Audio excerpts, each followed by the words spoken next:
The Lamentations of Jeremiah, chapter 4. How dark the gold has become, how the pure gold has changed. The sacred stones are poured out at the corner of every street.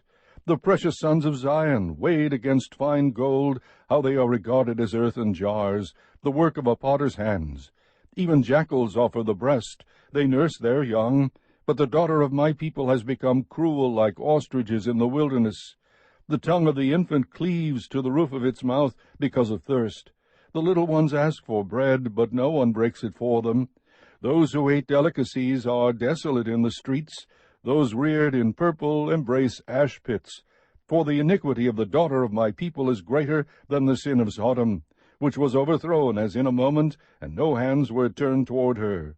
Her consecrated ones were purer than snow, they were whiter than milk, they were more ruddy in body than corals, their polishing was like lapis lazuli, their appearance is blacker than soot, they are not recognized in the streets. Their skin is shriveled on their bones, it is withered, it has become like wood. Better are those slain with a sword than those slain with hunger, for they pine away, being stricken for lack of the fruits of the field. The hands of compassionate women boiled their own children. They became food for them because of the destruction of the daughter of my people. The Lord has accomplished his wrath. He has poured out his fierce anger, and he has kindled a fire in Zion which has consumed its foundations. The kings of the earth did not believe, nor did any of the inhabitants of the world, that the adversary and the enemy could enter the gates of Jerusalem.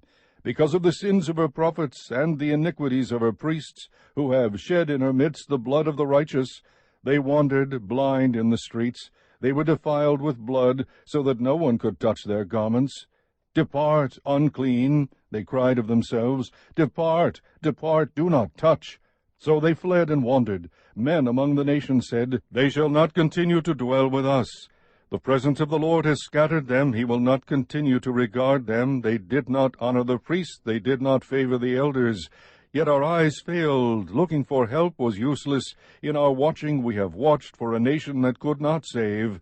They hunted our steps so that we could not walk in our streets. Our end drew near. Our days were finished, for our end had come.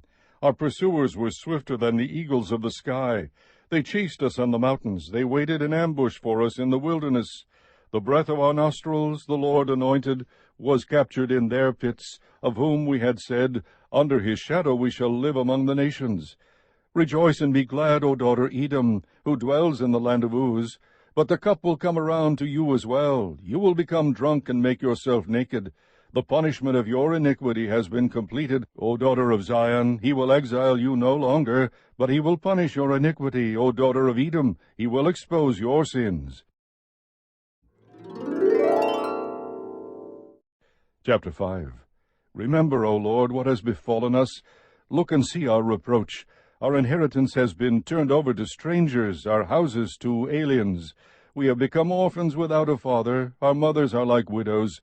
We have to pay for our drinking water. Our wood comes to us at a price. Our pursuers are at our necks. We are worn out. There is no rest for us. We have submitted to Egypt and Assyria to get enough bread. Our fathers sinned and are no more. It is we who have borne their iniquities. Slaves rule over us. There is no one to deliver us from their hand. We get our bread at the risk of our lives because of the sword in the wilderness. Our skin has become as hot as an oven because of the burning heat of famine. They ravished the women in Zion, the virgins in the cities of Judah. Princes were hung by their hands, elders were not respected. Young men worked at the grinding mill, and youths stumbled under loads of wood. Elders are gone from the gate, young men from their music. The joy of our hearts has ceased. Our dancing has been turned into mourning. The crown is fallen from our head. Woe to us, for we have sinned. Because of this our heart is faint. Because of these things our eyes are dim. Because of Mount Zion, which lies desolate, foxes prowl in it. You, O Lord, rule forever. Your throne is from generation to generation. Why do you forget us forever? Why do you forsake us so long? Restore us to you, O Lord, that we may be restored. Renew our days as of old, unless you have utterly rejected us and are exceedingly angry with us.